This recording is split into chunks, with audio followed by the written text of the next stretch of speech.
नमस्कार दोस्तों, कैसे हैं आप सब। बहुत दिनों के बाद पोर्टफोलियो का रिव्यू कर रहा हूँ।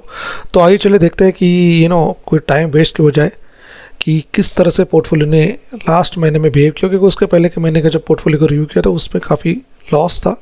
और आप को भी ये आइडिया होगा क्योंकि मार्केट उतना वॉलेटाइल था। मार्केट थोड़ा रिकवरी की पाथ पे, क्योंकि अभी भी मार्केट में वैल्यूएशन हाई है। निफ्टी की अभी एज ऑफ नाउ वैल्यूएशन 22,000 के करीब होनी चाहिए, तो 3,000 का अभी भी स्कोप है कि उसको गिरने के लिए। बट देखिए जिस तरह से मार्केट मूव हो रहा है ना, कोई इसको प्रेडिक्ट कर नहीं सकता है। तो देखिए कि पिछले एक दिन का जो प्रॉफिट था वो 80,000 के करीब करीब था। ठीक है, 1 मंथ का अगर आप प्रॉफिट देखेंगे 3.74, ठीक ठाक प्रॉफिट है। बहुत बढ़िया प्रॉफिट है, ठीक ठाक भी नहीं, बहुत अच्छा प्रॉफिट बोलूँगा मैं। ठीक है दोस्तों, 3 मंथ्स में देखें, 3 मंथ्स का परफॉर्मेंस इतना अच्छा खासा नहीं है, क्योंकि आप जानते हैं कि पिछले 3 महीने में मार्केट ने काफ़ी हलचल थी। और आप देख सकते हैं कि 6 मंथ्स का प्रॉफिट बहुत बढ़िया, 6 महीने में 20.87 लैक्स, और 6 महीने में भी इतना प्रॉफिट निकल के दिया तो काफ़ी सही हो जाएगा। अगले 6 महीने में 20.87 is a very good profit. और अगर आप देखेंगे पिछले साल भर में, अगर ये पिछले एक साल देखूंगा, आज से लेके पीछे एक साल, 44.94 मतलब 45 लैक्स, बहुत ही बढ़िया रिटर्न्स बना के दिया है। तो इसमें भी अगर इस साल में 30 लैक्स भी अगर रिटर्न्स आते, क्योंकि मार्केट वोलेटाइल था, तब भी कोई प्रॉब्लम नहीं है। और 3 साल में देखिए 75 लाख से करीब करीब का प्रॉफिट, 19.7 पर एनम के हिसाब से पोर्टफोलियो ग्रो हो रहा है। 5 साल का एक बार देख लेते हैं। 5 साल में देखिए 1.08 CR इसने बना के दिया है। ठीक है दोस्तों, और ऑल टाइम देखते हैं, देखिए 1.16, यहाँ पे भी ऑल टाइम 1.16 दिखा रहा है।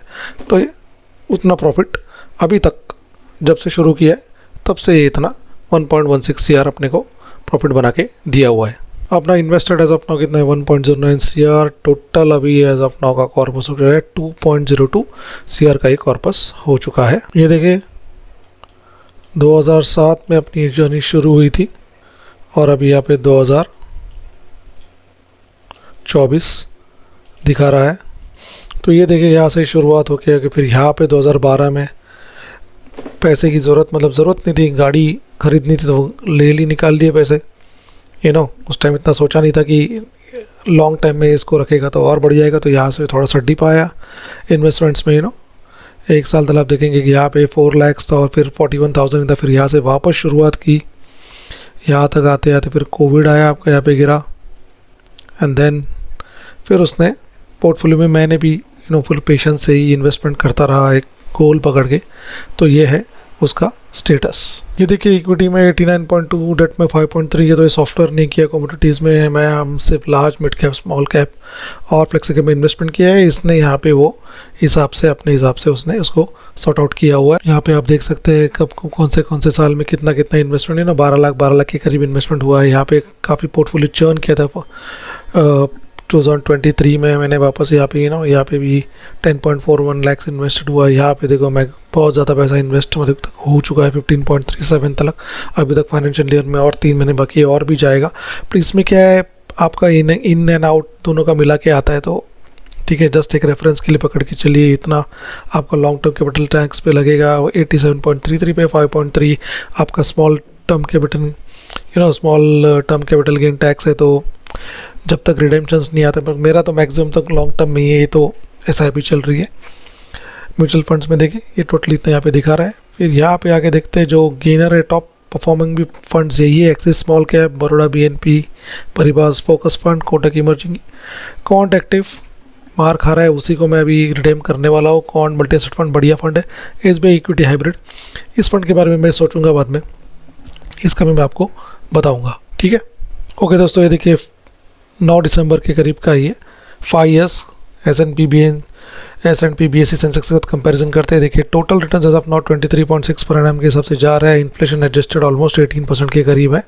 ठीक है, और यहाँ पे आप देख सकते हैं एक्चुअली इतना है 1.08 का, और 88.72 654.6 और 23.6 आपके दिखा रहे हैं। इन्वेस्टेड अमाउंट इतनी है, और ये आपका 2 करोड़ 2 लाख से करीब का आपका ये हो चुका है कॉपस।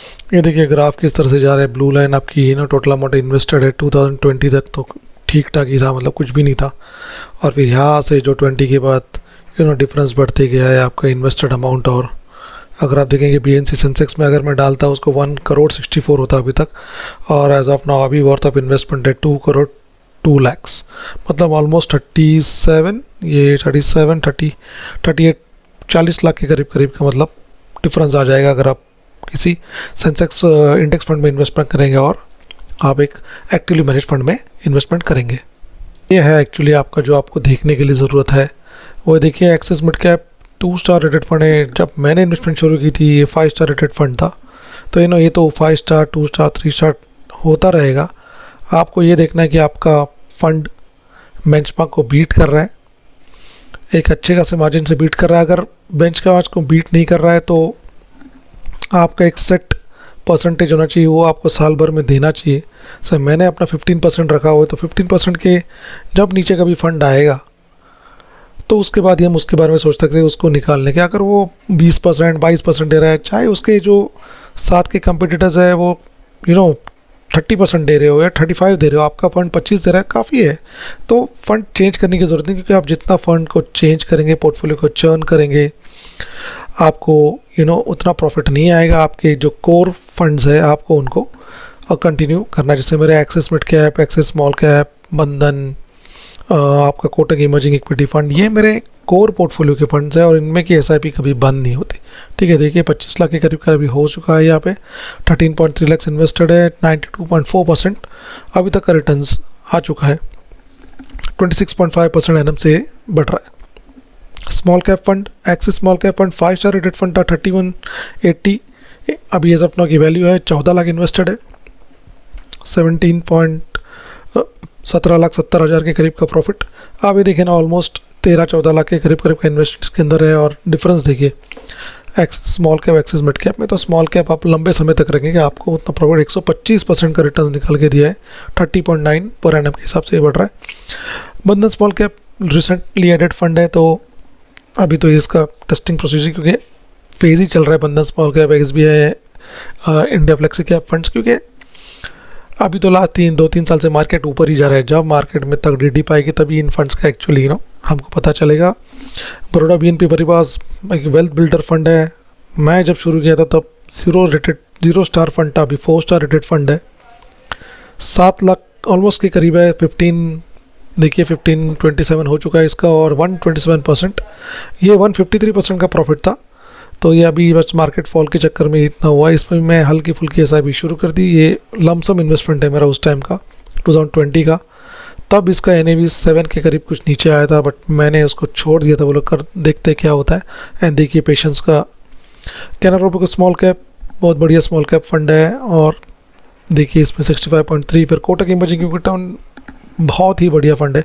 देखिए Kotak emerging equity fund, Axis small cap, Parag Parikh, SBI small cap, इन फंड्स ने जब कोविड की फॉल हुई थी तभी बहुत कम गिरे थे, तब मैंने इन फंड्स को फिर छोड़ा नहीं, क्योंकि उस टाइम इन फंड्स ने पोर्टफोलियो को सहारा दिया था।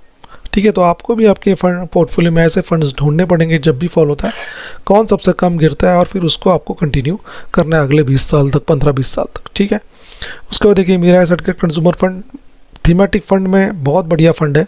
मैं जनरली सजेस्ट नहीं करता हूँ, बट मैंने बहुत टाइम पहले लिया था, 2020 के करीब 103.7 का रिटर्न लमसम इन्वेस्टमेंट था, और अभी इतना हुआ। अभी मैंने इसके अंदर वापस मेरी SIP एक शुरू कर दी है।